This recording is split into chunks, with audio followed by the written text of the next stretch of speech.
Constantin Stere, fiul lui Gheorghe Stere, s-a născut în 1865 la Cerepcău, după alte date la Horodiște, județul Soroca. Părinții lui erau boieri de viță veche, care își trăgeau bârșie de prin părțile botoșanilor. Primele cunoștințe de carte le-a căpătat de la o persoană particulară în satul natal, apoi la Chișinău, cu un pastor german al bisericii luterane. După 2 ani este primit la Liceul Nobleței, unde învață până în 1884. Încă în perioada școlară este atras de mișcarea revoluționară narodnicistă. În preajma examenelor este arestat și, după o detențiune de lungă durată, este condamnat la deportare în Siberia pentru 3 ani. Împreună cu alți revoluționari, editează și difuzează un ziar clandestin, fapt pentru care a mai căpătat 3 ani de detenție. Se întoarce în Basarabia în 1892. Stă mult aici. Într-o noapte de noiembrie trece ilegal Prutul spre a ajunge la Iași. Înscris la Facultatea de Drept a Universității din Iași, devine cel mai strălucit student, susținând cu succes în 1897 teza de licență ce tratează personalitatea în drept. Mai târziu a afirmat că această teză a fost scrisă încă în Siberia, în limba rusă. Studiile liceale la Chișinău și le făcuse în limba rusă, iar la Iași numai a definitivat-o. A fost profesor de drept, iar mai târziu rector al aceluiași așezământ de cultură. În 1906, împreună cu Carabet Ibraileanu, fondează renumita revistă literară Viața Românească, în paginile căreia publică numeroase studii, eseuri literare și una din primele lucrări artistice, povestirea În voia valorilor. În timpul primului război mondial, militează pentru aderarea României la forțele Germaniei și Italiei. Se presupune că ar fi avut un calcul personal de a se răzbuna pentru suferințele ce i-a cauzat autocrația țaristă. Aceasta însă i-a periclitat cariera politică. Mulți îl numeau trădător, șantajându-l ani la rând pe nedrept ca germanofil. În 1918 i-a ales președinte al Sfatului Țării, care la 27 martie ia decizia unirii Basarabiei cu România. După război, se intensifică starea de conflict cu partidele politice. Persecuțiile permanente îl fac să tindă cât mai mult spre autoizolare. Stabilindu-se în casa celei de-a doua soții, la Bucov, o localitate din preajma Ploieștilor, Constantin Stere scrie într-un termen record din 1931 până în 1936 8 volume ale romanului autobiografic În preajma Revoluției. Printre manuscrise s-au păstrat schițe ale unui nou volum de roman, în care eroul central își găsește sfârșitul după 1918. Moartea, survenită la 27 iunie 1936, nu i-a îngăduit să încheie calea zbuciumată a eroului său Ion Răutu.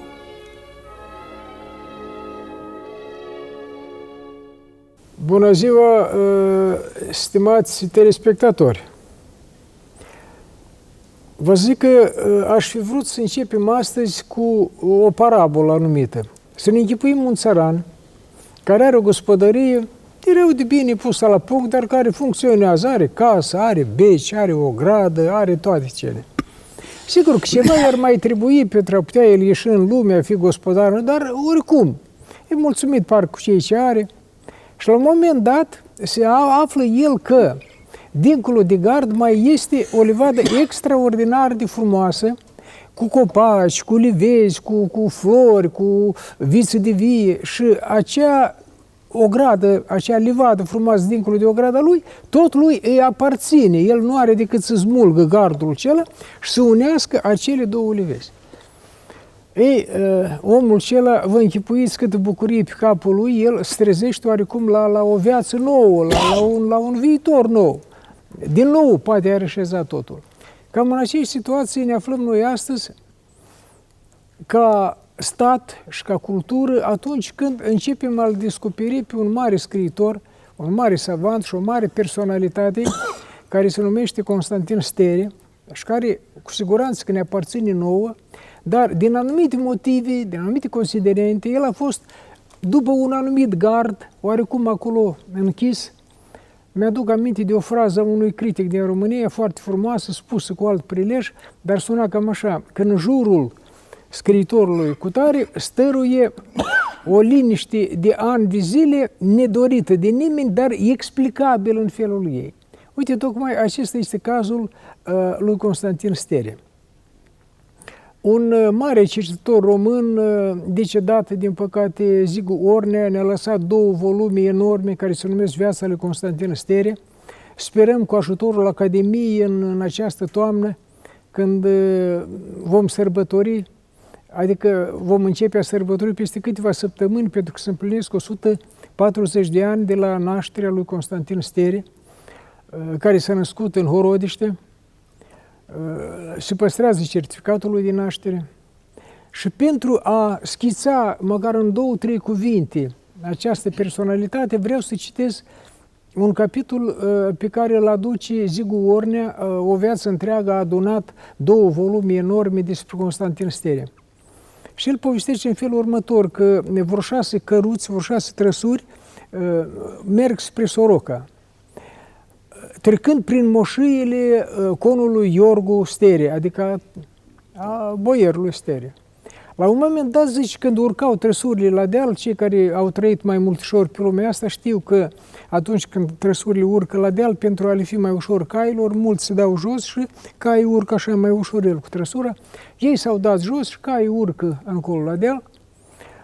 Ei au rămas puțin în urmă și deodată Stere, cum cineva a rămas și vede câmpurile celea, la un moment dat, sunt tăiate, așa numite, împătrate, felii, împărțite, care sămănat, care arat, care pus cu ceva. Și deodată, văzând el acest tablou a unei moșii ciopărțite, tăiate așa în hectare, în felii, el, plin de emoții, zice, s-a aruncat asupra acestor moșii și a prins a plânge cu hohote de fericire. Și stai și te gândești, cum adică, domnule, el, fiul unui mare boier, vede pământurile tatălui său tăiate bucăți, împărțite țăranilor și plânge de fericire. Pe ce chestie plânge el? Că lui tatăl său i-au tăiat grădinile și le-au dat altora, ce e la mijloc? Uite, la mijloc, domnilor, este marele cetățean al nostru Constantin Stere, care a fost un narodnic, cum era pe atunci în Rusia.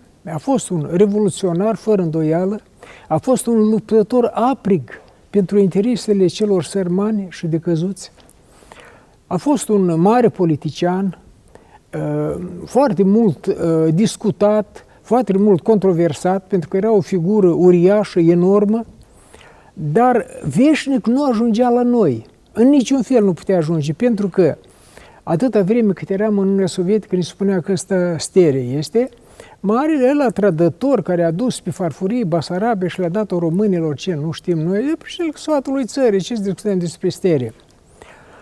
Însuși, în Rusia se spunea, так это же он предатель, он же на юге предал все движение народническое в Одессе, că a trădat toată mișcarea народnică din Odessa și din sudul Rusiei. În România se spunea, păi ăsta este ursul ăla din Siberia, care toată viața n-a putut scăpa de accentul lui rusesc și a venit aici să ne facă politică, să ne învețe minte.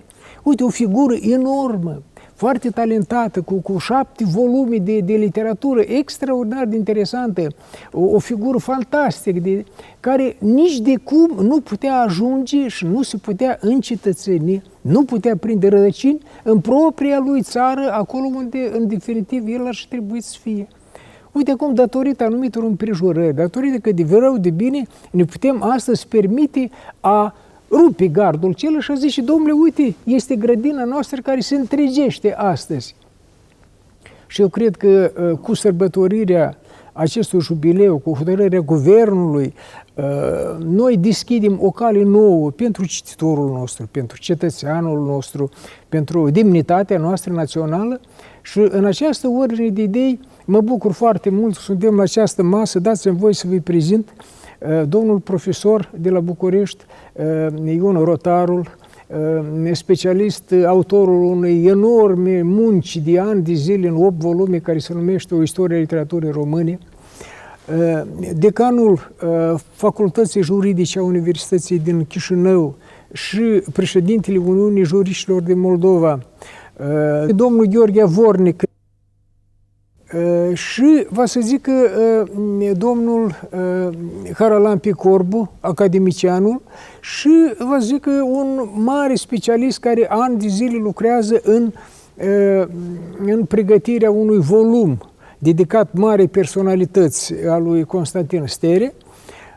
Și noi credem că în continuare dumnealui ne va evoca personalitatea în întregime, domnul Gheorghe Vornic ne va povesti impresiile sale despre muncă și meritele specialistului și juristului de mare talie, cum era domnul Stere, și dumneata vă zică despre cum s-a înrădăcinat, pentru că de rău de bine, cu toate că scrie domnul Ornea că Stere a fost și rămâne o pată pe conștiința culturii și poporului român, cu toate acestea, totuși dumneavoastră ați adăpostit aceste volume și această epopee și în măsura posibilităților ați însușit-o.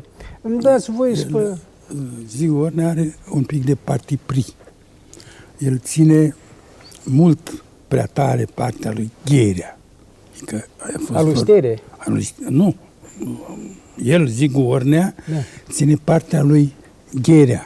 Așa. Și din acest punct de vedere are oarecare rețineri față de colosala personalitate care este Constantin Stere. Asta pentru că Gherea, Solomon Katz, la origine, era un consanguin, ca să zic așa, un connațional al lui Ornea, în timp ce Stere este român 100%, cum a spus și dumneavoastră. Am citit Stere de la un cap la altul. A fost o lectură acaparatoare, senzațională pentru mine.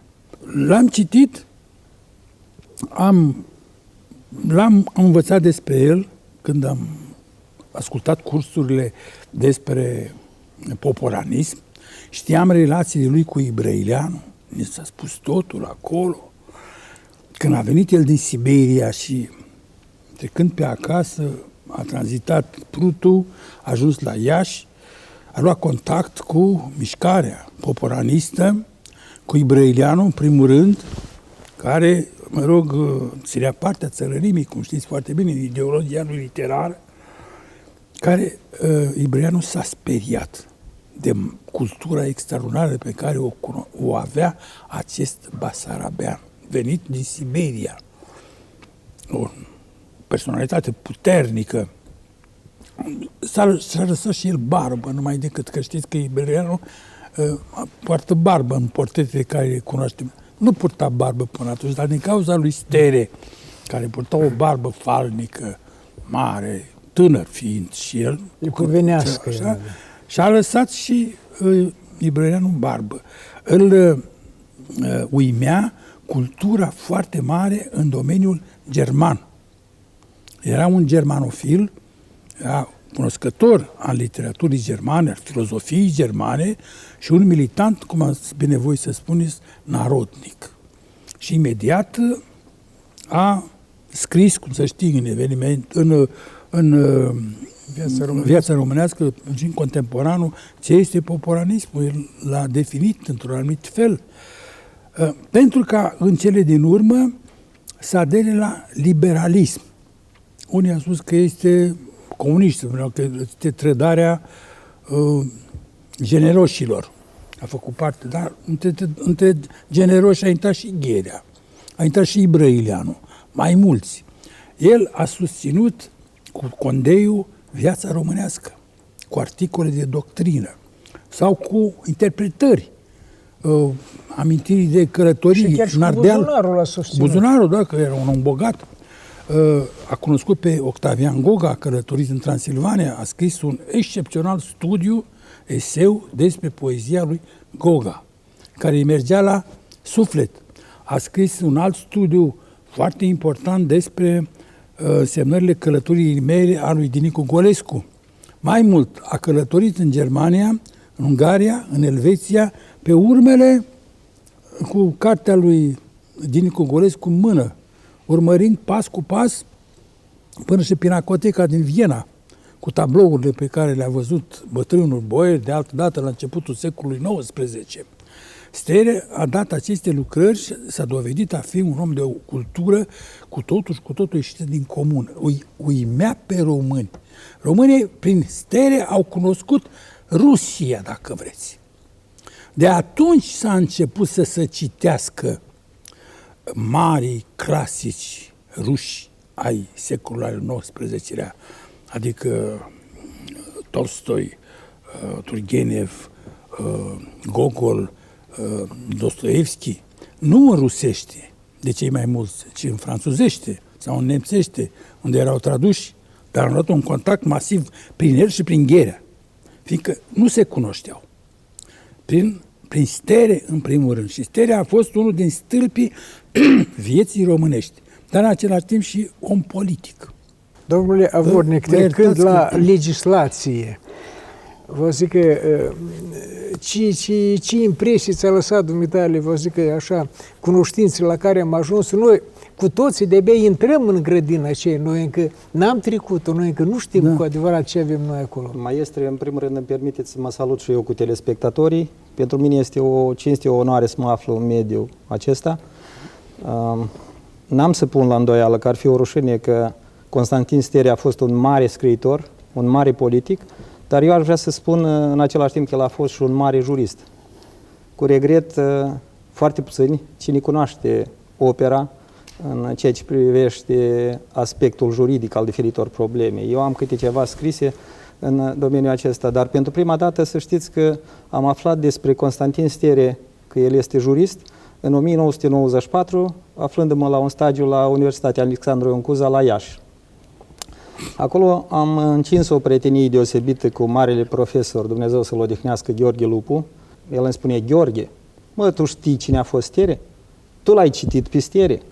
Spre rușinea mea am spus că nu. Abia atunci, pentru prima dată, am primit aceste lucrări pe care le-am studiat pe parcurs, iar mai apoi am primit, am să mă mai destănui și am să mai deschid un secret, că am primit cadou de la dumneavoastră cele 2 volume, Viața lui Constantin Stere, care, cum s-a exprimat de un profesor, Rotaru, le-am citit dintr-o răsuflare, chiar le-am citit când mi-erau interesante.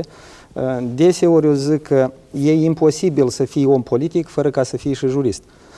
Constantin Stere a fost de profesie jurist. El s-a înscris revenind din Siberia, fiindcă, ce înseamnă, el a stat mult la pușcărie, cred eu, fiindcă tot surghiunul acesta nu este altceva decât o pușcărie. Chiar fiind transferat dintr-o colonie în alta, dintr-o pușcărie în alta, asta tot este pușcărie. Sigur. Nu mai vorbesc de acum când era politician și a fost iarăși pentru o anumită vreme arestat. Fiindcă el totdeauna, după mine, el se afla în opoziție, chiar dacă erau în majoritate la guvernare.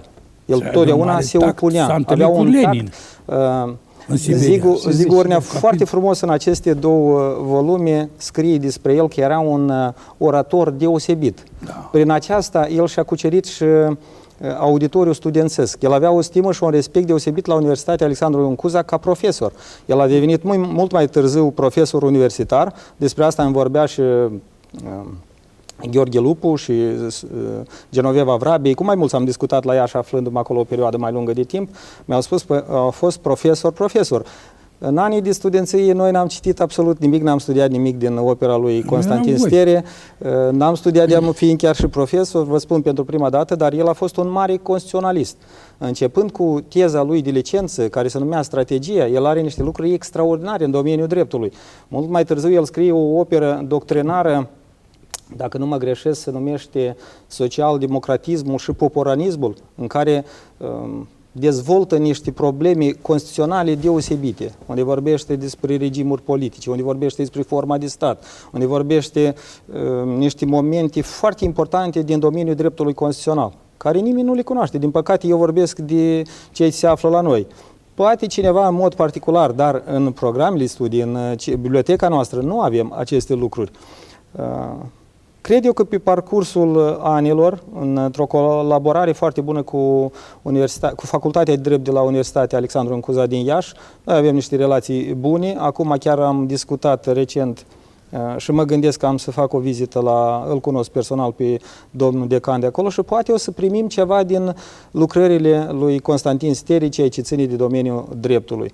Eu am scris undeva un lucru care sunt fer convins că am dreptate, că cum nu ne-am străduit noi să spunem că politica este aparte sau dacă ești un politic și este de parte de drept, nu este corect. Dreptul întotdeauna e legat de politică. Sigur. Fiind politician, el avea posibilitate să se expună la aspectele juridice a tuturor problemelor care erau adoptate în legislație. Fiind în Parlament, el avea posibilitate să se expună, să aducă la cunoștință și celorlalți care nu erau de profesii juriști. Ce înseamnă o lege, care este scopul, cum este modul de adoptare și multe lucruri care el o făcea în cursurile sale de drept constituțional. Am citit tot în presa vremii, că am citit și eu ca Zigorne cândva, că dacă era numai, cum să spun, om politic propriu și economist, dacă în drept constituțional, avocat sau în sfârșit jurist, dacă Iorga ar fi ținut seama de ceea ce arăta Steri în materie de finanțe și economie, n-am fi intrat în criza aia grozavă. Deci sub guvernarea partidului iorghist, când Iorga a intrat într-o capcană, n-a fost în stare să plătească salariile, un an și jumătate, ceva. Vrem, nu vrem, dar dreptul constituțional studiază și acest aspect. Acolo el studiază bazele orânduirii de stat, unde este inclus nu numai sistemul politic, dar este inclus și sistemul economic. Vrei, nu vrei, trebuie să cunoști el latura aceasta economică. El prevedea criza internațională și prevedea dezastru care va fi dacă... Eu aș vrea să doar o clipă, dacă îmi permiteți, aș vrea să mă mai expun. Eu am avut o discuție, fiindcă eu mă consider și avocat, cel puțin așa mă cred eu, nu știu ce cred alții de mine, dar în discuții cu profesorul Lupu la Iași, zice că Gheorghe, uite, eu seamăn foarte mult cu profesorul Steri, cu rectorul, el a fost și rector la universitatea, a fost de câteva ori demis din funcția de rector și el spune că el a fost avocat, dar niciodată nu s-a manifestat și el n-a fost adevărat avocat. Știi de ce? Fiindcă era foarte bun la suflet și el totdeauna presta servicii gratis, ceea ce pentru profesia de avocat nu este chiar binevenit, fiindcă nu primești un salariu de la stat sau din altă parte decât de la clienții pe care îi deservești. Și dacă de fiecare dată acorzi asistență juridică fără plată, sigur că tu ca avocat nu te mai poți menține. El, într-adevăr, a fost o personalitate și ca economist, spune tot Zigorne, acolo mi-a plăcut grozav că făceau conducta asta de gaz pentru București, de la Ploiești trecea gazul, dar conducta asta trecea prin moșie cei de la Bucov și i-au cerut, vă zic, câți bani le cere el ca să poată trece prin moșia lui. Și el, foarte deștept, a spus că nu-mi plătiți nimic, cu condiția că mă voi folosi de gaz atât cât am nevoie. Aceea a spus, bravo, domnule, poftim, cât îi trebuie unui boier? Au semnat totul. Și atunci el a făcut niște serii fantastice, unde anul împrejur creșteau flori, creștea legume, le ducea la București, le ducea înapoi. A făcut o chestiune și acolo, în seriile cele, scrie ordine, așa dictat el aceste volume. Domnule, trebuie să ai intuiția asta a unui mare geniu, să-ți dai seama că cu țebile cele, în loc de a lua o jumătate de birou să-i cheltui, el a semnat o hârtiuță și a făcut o grădină de iarnă unde a încheiat viața și unde a dictat totul. Dar Haralampii, acum ți-a venit rândul și trebuie să îndreptățești tăcerea de ani de zile ocupându-te cu Steri. Steri a fost un politician, a fost un sociolog, a fost un jurist foarte lucid, foarte argumentat, foarte rigid ca luptător, ca militant politic, s-a manifestat ca o personalitate de o verticalitate excepțională. El nu s-a lăsat cum băteau vânturile, cum se schimbau timpurile, cum se schimbau guvernele. El a avut niște principii fundamentale cărora a rămas toată viața devotat. Și în acest devotament al lui Steri a fost și drama lui. Pe de o parte, el, acest politician foarte dur, pe de altă parte, el a fost un sentimental, un romantic. Ceea ce spunea domnul academician Druță de grădina de la Bucov, asta în ultima fază a vieții sale, el avea acolo 10 hectare de pământ, unde erau plantații și arbori și arbuști și pomi din diferite culturi ale lumii, inclusiv din Japonia, din Rusia, din Bulgaria, din țările vecine. Adică avea o bogăție extraordinară în acest sens. Dar asta a fost la ultima etapă. Dar el când era la Iași a fost, cum a trecut în Prutul în 1892, el s-a aflat aproape tot timpul la Iași. Și el la Iași, la casa de la sol pe care o avea acolo, avea tot un hectar de pământ și tot aceeași, numai într-o dimensiune mai restrânsă, aceeași livadă, aceeași pomi, aceeași flori. Adică aplicațiile lui și legământul lui de frumusețile naturii era unul vital și unul permanent în o componentă a psihologiei lui. Acum vreau să revin la domnul profesor Ion Rotaru. S-a implicat în momente esențiale ale biografiei și personalității lui Constantin Stere. Vreau să remarc, Constantin Stere, vă spun sincer, lucrez câțiva ani, vreo 5 ani lucrez la asta. Domnul academician Druț spune când o să ieși odată din treaba asta cu ceva finit, dar Stere e o personalitate atât de complexă și atât de divers comentată, că e aproape imposibil să-i găsești o imagine unică care să-i satisfacă pe toți. Fiindcă dacă îi satisfaci pe unii care se bazează pe anumite argumente și izvoare, nu îi satisfaci pe ceilalți. Cum să facem ca să împăcăm aceste... Și asta a fost și în timpul vieții. Uite ce spuneați dumneavoastră de faptul că Stere a rămas la București în 16. Când s-a început, când a intrat România în primul război mondial. Ce s-a întâmplat atunci? Da, Stere era pentru Basarabia și alierea cu germanii asigura realizarea acestui deziderat în care el a crezut toată viața. Antanta și partizanii Antantei sperau la revenirea Ardealului. Bine, s-au împărțit interesele, s-au împărțit taberele, vă zic, dar el a rămas la București nu numai datorită convingerii lui. El a rămas la București la indicația lui Brătianu, care, așa e politica, zicea, câștigă Antanta, noi suntem cu Antanta și suntem la putere.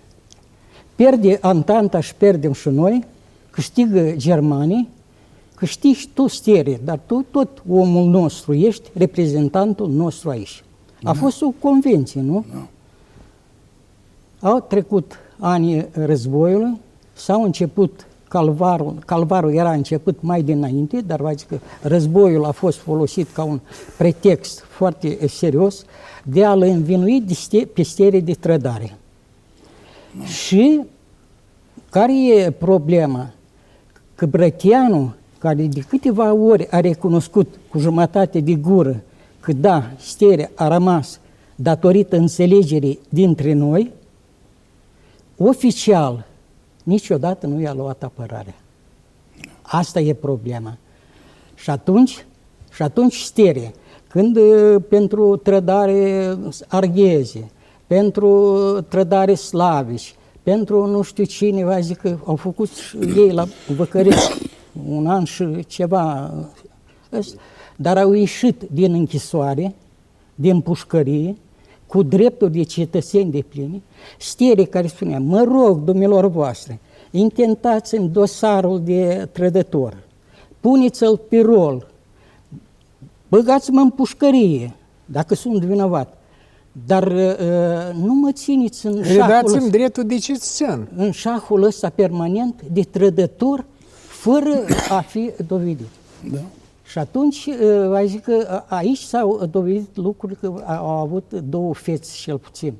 Că Stere, până la moarte, a fost învinuit de trădare, fără să îi se aducă argumentele și dovezile de rigoare. Lucru care l-a umilit toată viața. Ce înseamnă Stere? Stere înseamnă o personalitate de formațiune spirituală, intelectuală complexă. Și aplicarea unor criterii simpliste la explicarea și formularea fenomenului ca atare e exclus. Dacă venim cu criterii univoce, noi l-am mormântat pe Stere și am mormântat în genere istoria. Stere trebuie studiat, după mine, complex. Stere e de formațiune, el e basarabean. Fiu de moșier din Horodiște, Cerepcău. A crescut printre țărani, a făcut studii elementare acasă și nu știu unde. A continuat la Chișinău. La Chișinău, în 84, e arestat pentru cercurile de autoinstruire, fiindcă propaga idei liberale și care nu conveneau, zic, autorităților țariste. 2 ani de zile faci pușcărie la Odessa. De la Odessa ai dus pe etape până în Sibiria și acolo mai faci și 13, încă 2 ani de zile de exil. Și în cele de urmă se întoarce în 92, prin martie 92, se întoarce în Basarabia. Ce s-a întâmplat cu Stere, acest care, când a intrat la Universitatea din Iași, în 1893, pe el, târziu, mulți ani după ce a terminat și universitatea, lui se invoca că el a intrat la Universitatea din Iași și n-a avut certificatul, diploma de terminare a liceului. Se putea așa ceva, dar numai într-o atmosferă, cum spune, extraordinar de răutate. Da, să vii, să-i ceri lui Stere, care a fost arestat și dus și indemnizat, să-i ceri diploma că a fost o încălcare, deși el a făcut 8 ani de 6 ani de liceu. Dar n-a dat examenele de bacalaureat. Da. Dar eu revin, vă zic, la asta, că... Dar ce a făcut? În timpul nostru era mai rău. Da. Dar ce vreau să spun, că și asta aici iar s-a manifestat Stere în toată plenitudinea unei personalități enorme. El a plecat cu o torbă mare de cărți, din filozofie, dar din el trimitea tatăl său tot timpul pachete cu cărți. Da, lui trimiteau și la pușcărie, la Odessa, dar el în Siberia, vă zic că el a plecat cu acest torbă enormă. Și el tot timpul acolo și primea, schimba.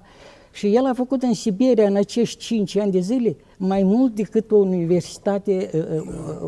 El s-a instruit literatura și cultura rusă, o cunoștea la perfecție. Tolstoi și Dostoevski erau personalitățile, vă zic.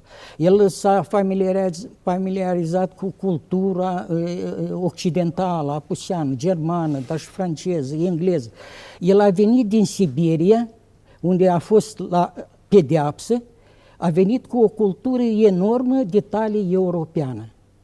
Și cu această cultură el a nimerit peste Prut, unde aici s-au simțit niște divergențe, nivelul lui Stere și nivelul celor care era înconjurat. Mă ierți o clipă, Iorga spune într-un loc că Brătianu 10 de ani a stors din Stere toate lecturile pe care ăsta le avea. Absolut. Și nu numai era necesar ca consilier. cât s-au folosit ei. El, ce a fost? Serii era un fel de consilier al lui Brăteanu și până la Brăteanu a zis celelalte structuri, el a fost legat și de Dobrogeanu Ghere. Și al lui Marghiloman în același timp. Cum? Al lui Marghiloman. Marghiloman târziu, în 18. Când a luat guvernul. Da, dar toți l-au folosit, păi asta e problema. Dar când trebuia să spună, măi oameni buni, ia dați să ne scurcăm, ce cu acestea? Nimeni n-a ridicat un deget. Au venit cei de la Viața Românească, a venit Mihail Ralea, au venit Topârceanu, care a fost secretar, printre altele, va zică, la scrierea romanelor care le-a dictat. Topârceanu. Dar în viața politică el nu s-a integrat. De ce? Eu îi explic lucrurile în felul următor. Stere a fost o personalitate care s-a conturat în condiții specifice. El a venit, în primul rând, în baza culturii ruse. El s-a format aici, în mediul ăsta. Pe parcurs s-a instruit și a asimilat cultura occidentală. El era un om, un european foarte bine instruit și foarte bine dotat. Și în al treilea rând, așa a fost ordinea însușirii acestei culturi, cultura națională. În Basarabia el a fost lipsit de el cu baladele lui Alexandrie și Doinile, a făcut cunoștință într-o ediție sumară și el, după ce s-a întors în 1892 în România, atunci s-a așezat pe ce se numea el patria ideală, dar când colo s-a ciocnit, știi lucruri, zic, care i-au spulberat multe iluzii. Și venind în România, el s-a aprofundat în cultura națională. A ajuns la nivelul culturii celorlalți oameni de frunte și a scris și eseuri și lucruri. Și municipiul, orașul Chișinău a contribuit mult la posibilitatea lui autodidactă. Era un centru urban mare, la periferia Imperiului, unde se presupune că veneau mărimi, veneau cărți, erau biblioteci și liceul. Un liceu era un liceu. Gimnaziul Nobilimii. Da. Dar eu vă zic că continuu. El venind la București în 1992, în 1993 el se înscrie la Universitatea din Iași, în 97 termină universitatea, primește, va zic, dă examen de licență, totul.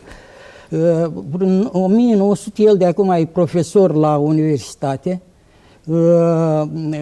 câțiva ani șeful catedrei de drept constituțional, în 16 devine rectorul universității din 13 până în 16. Adică vă dați seama, el care nu cunoștea nici limba, nu cunoștea cultura, așa s-a creat situația. Și a venit și a intrat în această cultură, în acest mediu și devine rectorul unei universități din cele mai vechi din România. Asta trebuia să fie o personalitate, trebuia să fii cineva ca să te impui. Și s-a impus. De ce împotriva lui, că era o personalitate atât de enormă, a fost valul acesta de puternic de opoziție, de diminuare, de reducere, dacă nu la zero, la cel mai scăzut grad. Și s-a reușit în 30... Era, într-adevăr, domnul Corbu are dreptate, o personalitate complexă, enormă și vreau, oricum rotungind această scurtă prezentare, să spun că noi suntem acum în pragul unui lucru foarte senin și foarte omenesc, de a însuși această grădină în care de-abia intrăm. Noi am venit azi pur și simplu să deschidem porțile acestei noi grădini, unde vom gospodări, da, vă Domnul, și noi și copiii noștri. Eu cred că noi avem de gospodărit în această grădină care ni se dăruiește acum 9 ani și ani de zile înainte. Așa că vă mulțumesc foarte mult pentru această participare și să sperăm că voi sunteți așa darnici, ușor la mână, cum zic rușii, da? Dacă deschidem, o să meargă bine înainte, da? Merge înainte. Mergi foarte bine. Mulțumim frumos!